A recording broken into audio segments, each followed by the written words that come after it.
انتہائی محترم مسلمانان ورونو د رمضان مبارک میاش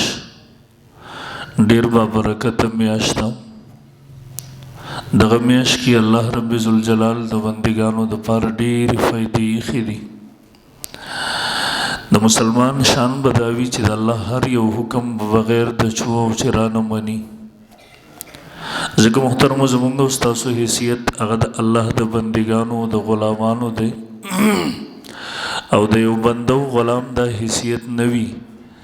چې د خپل آقا او مالک نه تپوس وکړي چې دا حکم ما ته ولې کېدی کې حکمت څه دی، دی کې فلسفه څه ده، دی کې زما دپاره فایده څه ده. اگر چې الله رب ذوالجلال حکیم ذات دی او د حکیم کار یو کارم د حکمت او د فایدې نه خالی نه وي، دغه په هر کار کې به د بندګانو دپاره بېشمار فایدې او مصلحتونه هغه ایښې وي. لیکن محترمو مونږ په دې حیثیت چې د الله بندګان یو او غلامان یو، دغه هر یو حکم ته به لبیک وایو، آمنا وسلمنا به وایو. رمضان مبارک روزي محترمو هغه دغه سلسلې کړی دی چې الله رب ذوالجلال په خپلو بندګانو باندې د دې نیول فرض کړي دي او په دغه رجوع کې الله رب ذوالجلال د بندګانو دپاره بېشماره فایدې ایښې دي. دومره فایدې او حکمتونه یې پکې ایښې دي چې انسان که د هغې احاطه کول غواړي دی احاطه نشي کولی. انسان که هغه فایدې او حکمتونه شمارل غواړي انسان نشي شمارلی. علماء کرام فرمایي اوله فایده دا ده چې د رمضان مبارک په دغه روزو سره په انسان کې تقوا راځي. یا ایها الذین آمنو، اے مومنانو، کتب علیکم الصیام کما کتب علی الذین من قبلکم لعلکم تتقون. په تاسو باندې د رمضان مبارک روزې فرض شوي دي لکه څنګه چې په مخکې خلکو باندې فرض شوي وي. مقصد یې سره لعلکم تتقون، د دې لپاره چې په تاسو کې تقوا راشي، د الله یره راشي. او دغه محترمو یو ځان له عنوان د مستقل چا کې چې تقوا راغله، د الله یره راغله، دغه انسان کامیاب شو. او دغه تقوا د الله یره دا د رمضان مبارک په دغه روزو سره انسان ته په ښه طریقې سره حاصلېدی شي. یوې نقطې ته تاسو غور وکړئ، د رمضان مبارک میاشت راشي، سبا داخل شي، خوراک سکاک بعضې شهوات هغه چې د هغې د شریعت مونږ تاسو ته اجازت راکړی دی حلالې طریقې وي، د الله حکم راشي، مونږ او تاسو په خپل ځان باندې وختي ته ور هغه بند کړو. خوراک ته لاس نه نږدې کوو، سکاک ته نه نږدې کوو، ولې د الله حکم نشته دی. د انسان ته سبق ورکوي، ټریننګ ورکوي، تربیت ورکوي. کم الله چې وختي ته ور باندې دغه څیزونه په تا بند کړي دي تر هغې نه منع شوی، دغسې په خپل ژوند او زندګۍ کې د الله د کومو څیزونو نه منع کړي دي د هغې نه منع شو. نو اوله فایده انسان کې تقوا راځي. او دویمه محترمو په دا روزې سره الله د انسان مخکې ګناهونه معاف کړي. نبی علیہ الصلوۃ والسلام فرمایي من صام رمضان ایمانا و احتسابا غفر له ما تقدم من ذنبه. چا چې د رمضان مبارک روزې ونیوي په حالت د ایمان کې د ثواب امید لرو، الله به په دغه روزو سره د مخکې ګناهونه معاف کړي. علما فرمایي واړه ګناهونه به دې سره معاف کړي، لوی ګناهونه چې کوم د توبې سره تعلق ساتي یا د حقوقو سره تعلق ساتي هغه د حقوقو په ادایګۍ سره معاف کیږي. او یو بل حدیث کې راځي که یوم ولدته امه، دا درمیان روزې د رمضان مبارک روزې چې کله بنده ونیسي دا د ګناهونو نه دغسې پاک شي، الله یې پاک کړي لکه په کومه ورځ چې دی د خپلې مور نه پیدا شوی د ګناهونو نه پاک و، الله یې دغسې د ګناهونو نه پاک کړي. او یو بل حدیث کې راځي نبی علیہ السلام فرمایي یغفر لهم فی آخر لیلة، دا د رمضان مبارک په آخره شپه باندې بنده ته مغفرت کیږي. صحابو تپوس وکړو قیل یا رسول اهی لیلة القدر، الله پیغمبر دا شپه د قدر ده؟ نبی علیہ السلام فرمایي لا ولكن العامل انما يوفى اجره اذا قضى عمله. مزدور چې کله خپل مزدوري پوره کړي هغه ته خپل بدل ملاویږي. الله د طرف نه روزې فرض شوي وي، دی هغه میاشت روزې فرض کړلې، اوس د الله د طرف نه عوض ملاویږي، مزدوري ملاویږي. او هغه مزدوري یو صورت دا ده چې الله د دې بنده ګناهونه معاف کړي.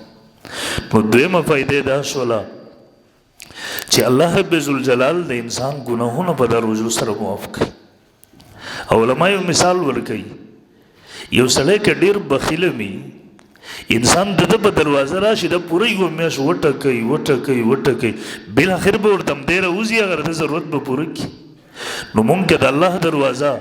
پوره یوه میاشت وټکو، د هغه نه ګناهونو مغفرت وغواړو، بخښنه وغواړو، خپل ځان ور باندې معاف کوو، هغه خو ډېر کریم ذات دی، هغه خو ډېر غفور او رحیم ذات دی. د هغه الله رب ذوالجلال چې یو دنیا یو بخیل سړي نه ته څه وغواړي، یوه میاشت به دروازې ودرېږي، هغه به یې تا ته درکړي. نو د رب ذوالجلال مغفرت، د هغه انعامات، د هغه کرم، د هغه سخا، د هغې خو څه انتها نشته دی. که دا یوه میاشت هم دغسې لوږه تند هغه ته کېره کړي، د هغه په حکم باندې دروازې ټکې، د هغه رب نه چې څه غواړې خامخا به یې درته درکړي. او درېم نمبر، روژهدار ته الله رب ذوالجلال په خپله باندې اجر ورکوي. حدیث کې راځي د هر عمل بدل انسان ته د 100 نه تر 90 پورې، تر 200 پورې دوچند کېږي، هغه د اخلاص سره تعلق ساتي. لیکن حدیث کې راځي الا الصوم، مگر روزه، فانه لی وانا اجزی به، دا روزه زما دپاره ده، الله فرمایي د دې بدل به زه په خپل باندې ورکوم. د هر چا بدل او انعام د هغه شان مطابق. چېرته صدر، وزیر اعظم،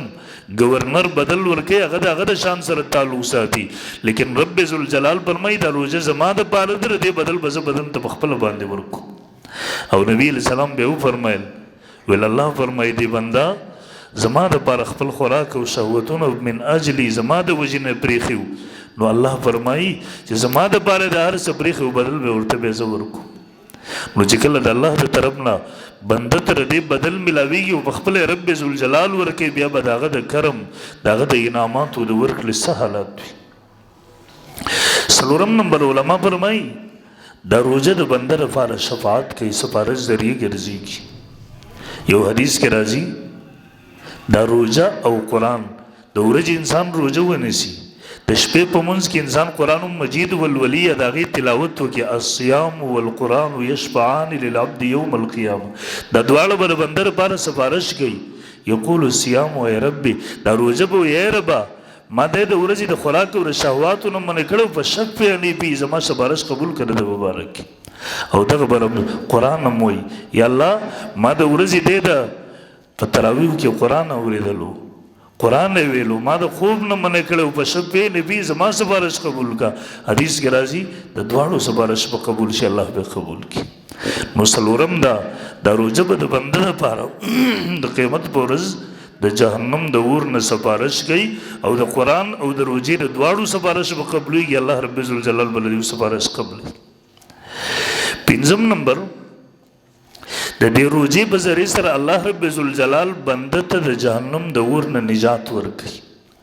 دا روژه د بنده لپاره د جهنم د اور نه ډال ګرځېږي، د دې په ذریعې سره بنده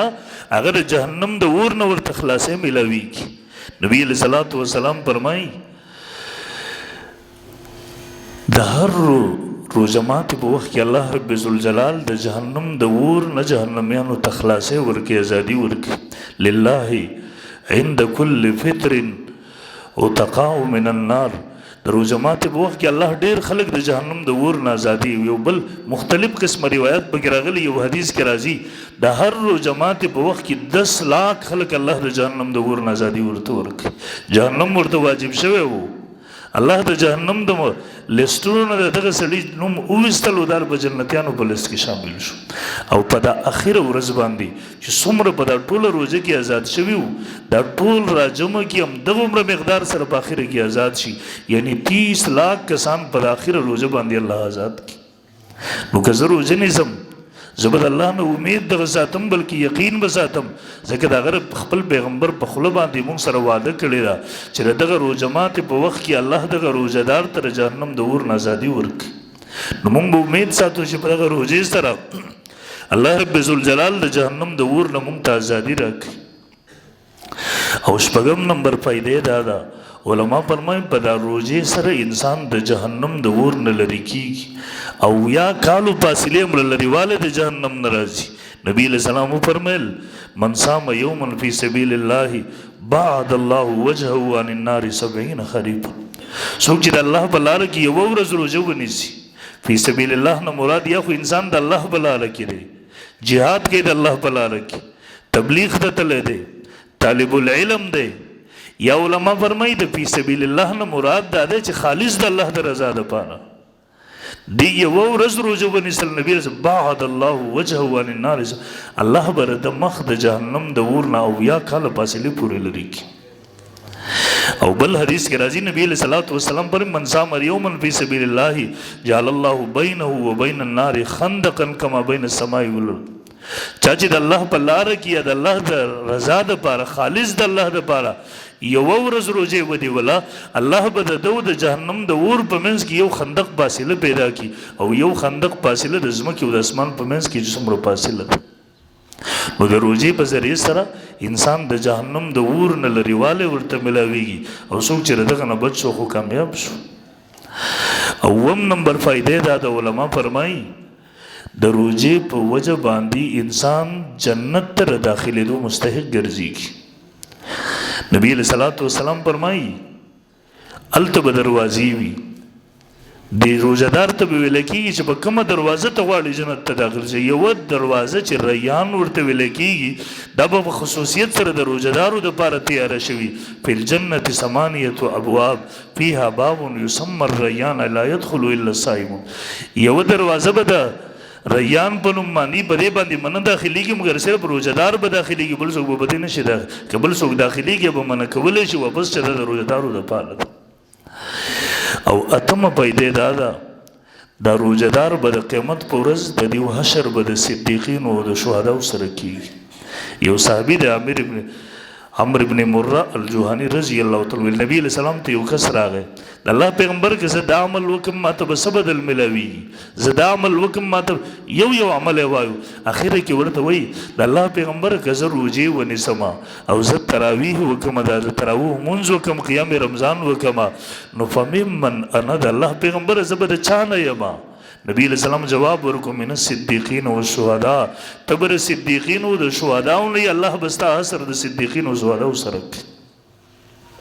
دا د روژې خاصیت. او نهم نمبر په دې روژې سره د انسان د معده تشه شي، نو د دې معدې د وجې نه د انسان په داخله باندې یو بوی راځي. نبی علیہ الصلوۃ والسلام فرمایي الله رب ذوالجلال ته د روژهدار د معدې د خولې باندې چې د معدې د وجې نه دا کوم بوی راځي اطیب عند الله من ریح المسک، دا د جهنم دا د جنت د مشکو د خوشبوین الله رب ذوالجلال ته زیات محبوب او خوښ دی. دا د رمضان مبارک په د روژو سره. او امام ابو حاتم رحم الله فرمایي وایي د قیامت په ورځ به د روژهدارو تمیز او پهچان دا د خولې د دغه بدبویي نه کېږي چې دا په روژه کې دی وږي شوي وو، معدې تشې شوي وې د الله د یرې نه د الله د حکم د وجې نه، هغه کومه بدبویي د معدې د وجې نه راتلل دا به هلته مشک خوشبویي کوي، روژهدار به د دې د وجې نه پېژندلی شي. او لسم نمبر دا روژه د انسان دپاره حفاظتي ډال جوړېږي. نبی علیہ الصلوۃ والسلام فرمایي الصیام جنه، دا روژه ډال دی، دا د جهنم د اور نه د الله د عذاب نه د بنده لپاره ډال ګرځېږي، انسان دغه نه پې الله بچ کړي. او بل حدیث کې راځي الصیام جنة وحصن حصین من النار، دا روژه ډال دی، دا مضبوطه قلا ده. څنګه چې په قلا کې انسان د یو لوی مصیبت او مشکل نه بچ کېږي، دغسې به د الله د عذاب او د جهنم د اور نه د دې په ذریعې بچ کړي. دا روژه به انسان دپاره قلا جوړېږي هلته. او یو لسم نمبر روژهدار ته الله دا خاصیت ورکوي د دې د روژې د وجې نه الله د ده دعا نه رد کوي. نبي علیہ السلام وفرمیل ثلاثة لا ترد دعوتهم الصائم حتی یفطر، درې کسان دی الله د هغوی دعا نه رد کوي، یو په هغې کې روژهدار دی تر دې چې دی روژه ماته کړي. او یو بل حدیث کې راځي ان للصائم عند فطره دعوة ما ترد، د دې روژهدار دپاره یوه دعا یي د روژه ماتې په وخت کې چې الله یې نه رد کوي. مونږ خلک تاسو کتلي دسترخوان ولګي لاسونه اوچت کې دعا وکړه، دغه وخت دی په دې وخت کې الله د ده دعا نه رد کوي، یو دعا یې قبلېږي. زموږ د دارالعلوم دیوبند لوی عالم تېر شوی مولانا سید احمد پالنپوري صاحب نور الله عمر، هغه وایي زموږ خلک 20 منټه مخکې کښېنه دعا شروع کړي. لوی محدث او مفسر تېر شوی، هغه وایي دلته خلک خطا کېږي، دا وخت نه دی، هغه کوم وخت کې چې دا د روژې وخت داخل شي، اذان شروع شي او ته کجوره خورې، په دې وخت کې چې ته دا دعا وې هغه د قبولیت وخت دا دی. دا دعا دې لږه اوږده که ته د روژه ماتې دعا وې لږه اوږده که په دې وخت کې یو منټ نیم دعا وغواړه هغه د قبولیت ساعت دا دی چې ته روژه ماتې د الله د یری تا ټوله ورځ د خوراک څښاک هرڅه پرېښي او په دې وخت کې ستا په خوله باندې خوراک څښاک راځي الله په د بندګانو باندې رشک کوي د فرشتو په مجلس کې په دغه وخت کې د الله رب ذوالجلال نه دعا وغواړه د قبولیت وخت نو 11 خاصیت دا شو فائدې دا شو الله رب ذوالجلال د بندر په دغه وخت کې یو دعا قبلې د بنده دعا نه رد کوي الله رب ذوالجلال او 12 نمبر دا د روزدار خوب هم الله رب ذوالجلال عبادت ګرځي نبی اسلام فرمای روزدار د خاموشتیا تسبیح د ونوم او عبادت او د چې ودره دا خوب الله رب ذوالجلال د لپاره عبادت ګرځي نو د دین بل دی وجله هم خل دا روزي وختونه ساعتونه مزه کوي زمون خلک وې روزه لنډو چرته په لړو کې چرته بتاش کې چرته بغیبت دی کې مزه کوي د شدغم ستاره پر عبادت حسابي حدیث کې راځي نو 12 دا چې ستاره خاموشتیا ستاره پر تسبیح د خاموشتیا مې اختیار وا لیکن که خاموش هم پاتې شو بیا هم د پیدې نه خالی نه ده ځان د دروغ نه بچکا دوکې نه بچکا غیبت نه بچکا د نور ابسیاتو نه بچکا ستاره خاموشتیا هم په دې وخت ستاره پر الله تسبیح ګرځي او ستاره پر خوب هم الله رب ذوالجلال عبادت ګرځي او څوارلسمه فائدې دا ده علما فرمایي په دې روزه سره انسان ته بدني صحت هم ملاوي څنګه چې د انسان ته روحاني فائدې ملاويږي دغه سي د انسان ته جسمانی فواید هم ملاويږي دی وجر نبی رسول الله صوموا تصحوا تاسو روزي نسي صحت حاصل کې تاسو لدی بزریس او بل حدیث کې راځي نبی رسول الله پر لكل شيء زکات و زکات الجسد الصوم دا هر سیس د پاره زکات د صفایدا او د روزي زکات د بدن زکات د روزه د چې انسان روزه ونیسي یعنی څنګه چې په زکات سره د مال صفای راځي خیره لري شي دغه سره انسان د بدن نه بیماری لري شي صفای ورته حاصل شي علماء په دې باندې تفصیلی رسالي کتابونه وصلي کړي دي یو ډاکټر صرف مخ کې تاسو ته ما ویلو صرف په دې وجه باندې مسلمان شوی دی هغه وایي د کال 12 میاشتې چې د مېدی نظام دغه سي چلیږي نظام د هضم نظام چې د کمزوري کیږي په دې سره بدن کې چې دا وینه پیدا کوي دا نظام کې سستی راځي په دې سره په بدن کې چربي پیدا کیږي لوی بیماری لګي نو هغه چې کوم علاج د زوج کړو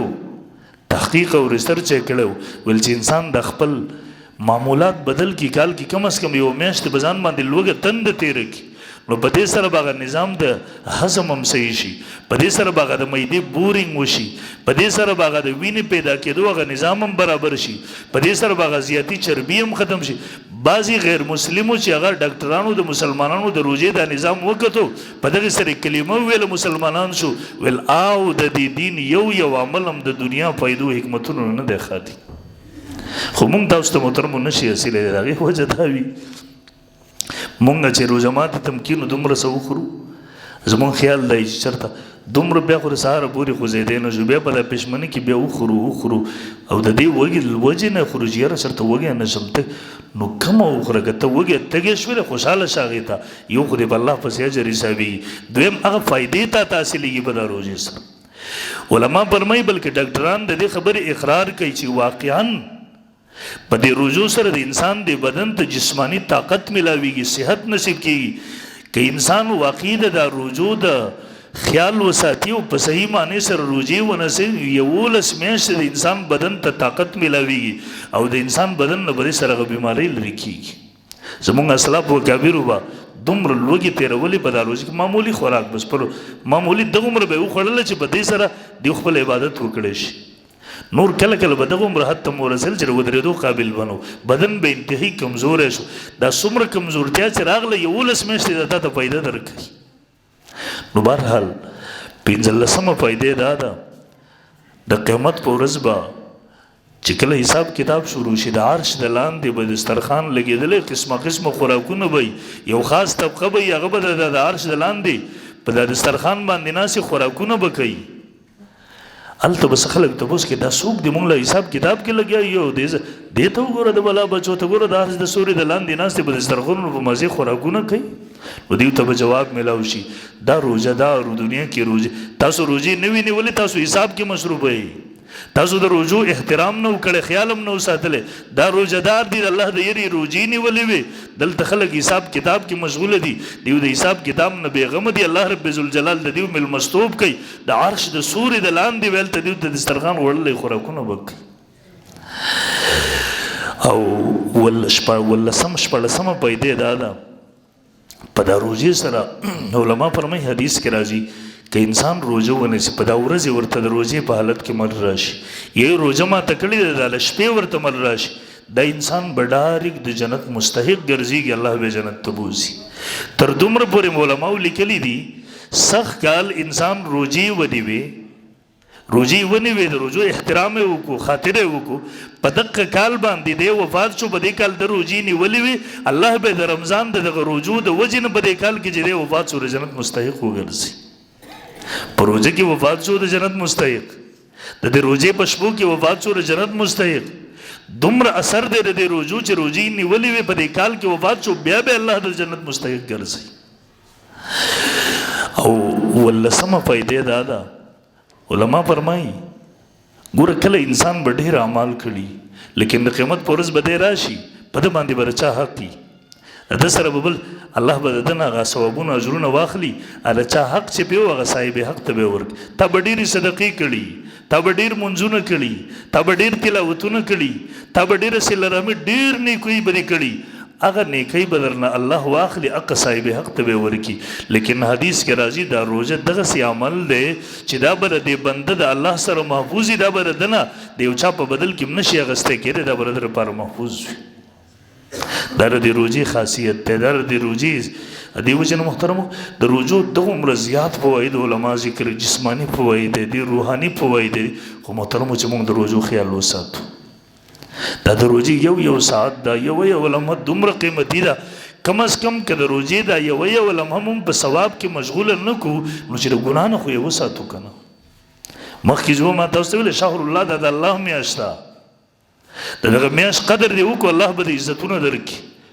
که دغه میاشت بې قدري دې وکړه دا د الله میاشت ده، بیا الله عذاب راولي، نسبت الله ته دی، دا میاشت ډېره عظیمه میاشت ده، نو که بې احترامي وکړو هسې نه د هغې د وجې نه د الله عذاب په موږ تاسو دی. بهرحال محترمو روژه د عزت میاشت ده، د قدر میاشت، او په دغه روژې سره الله ډېر څه بنده ته ورکوي. بنده که دغه فایدې مخې ته وي نو هرس او لالچ، ما اول نه ویله چې موږ د الله بندګان یو، غلامان یو، موږ دغه حکم څه به سر و چشم د دې وجې نه قبول دی، موږ دغه غلامان یو، بس دغه حکم دی موږ به قبلو، دغه حکم دی موږ به پوره کوو. ها هغه حکیم دی، دغه هیڅ کار د حکمت نه خالی نه دی، په یو حکم کې د بندګانو دپاره بېشماره فایدې هغې ایښي، لیکن انسان چې کله د فایدو نه خبر شي د د لالچ نور هم زیات شي، د د هرس نور هم زیات شي. د دې وجې نه علماو د احادیث را جمع کړي دي چې د دې روزهدار مخې ته د روزې دا فایدې راشي نو دی به نور هم حریص شي، نور هم به هرس شروع کړي او د روزو نور بم دغه روزو احترام وکي. او کله چې انسان سره د یو څه فایدې ور معلومي کنه دله به خوند ورکوي. بعضې خلک دغسې هغوی بس دا به روزې دی دغه فایدو نه دی خبر، اوس ده د دا روزې په زور ګرانوي ځان ته، نو که دی په ځان باندې بوج ونه ګڼي د الله حکم یې ومني د فایدو نه خبرې ده ته به دا اسان شي. بهرحال محترمو رمضان مبارک ډېر بابرکته میاشت ده، الله رب ذوالجلال دې دې برکات انوارات موږ تاسو ته نصیب کړي. خو په دا روزه کې محترمو یو خبرې خیال وساتئ، هر ورځ موږ وایو دې مازدیګري کې چې وځي یقین وکړه زموږ د بازارونو کې زموږ دا دومره بد حل شروع وي، دا د ښېګړې میاشت ده، یو بل سره ښېګړه وکړي، د صبر میاشت ده، جنګ جګړې کنځلې بدرت فضولیات د دې نه ځان وس. زموږ ټول پښتانه په دا شي کې هلته جګړه، هلته یو بل ویشتو، هلته لانجه. ولې زه روژه ته روژه نه یې دا د پاګلانو دماغ دی، د روژهدارو دماغ خدا دی. فلیقل انی صائم، که څوک درته کنځل کوي ته مه کوې زما روژه ده، څوک در سره جګړه کوي ته ورسره مه کوې ورته فلیقل انی زما روژه ده نه کوم در. الله رب ذوالجلال دی موږ تاسو ته د روزې انوارات او دغه برکات را نصیب کړي. واخر دعوانا الحمدلله رب العالمین.